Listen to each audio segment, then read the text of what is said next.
2 weeks ago, Democrats were feeling pretty confident that they had successfully neutered Donald Trump and the Republicans' redistricting push. Then in late April, Florida pushed through a Republican map that would target four Democrats there.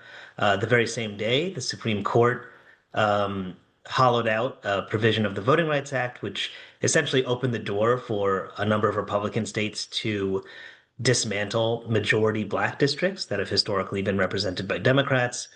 And then a little more than a week after that, the Virginia Supreme Court threw out a Democratic map there that had been approved by voters that was targeting four Republicans. And so the kind of the upshot of all that is Republicans went from basically being in a stalemate to potentially gaining as many as a dozen additional seats through redistricting alone during this cycle.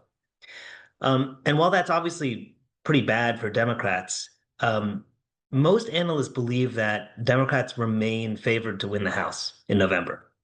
We will not let Donald Trump rig the midterm elections.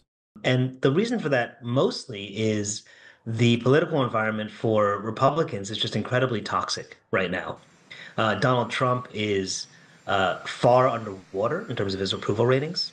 Just a little more than a third of Americans approve of his job performance versus almost two-thirds disapproving. The war in Iran is deeply unpopular.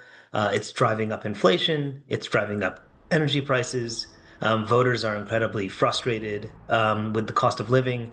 And so all of that is adding up to a pretty tough political set of circumstances for Republicans ahead of November.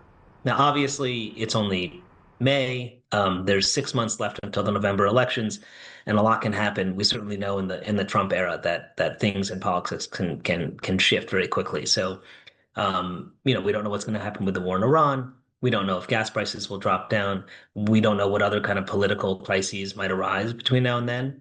And so it remains to be seen what will happen. But at least right now, Democrats can feel relatively good about the position, even though Republicans have ended up winning the redistricting war.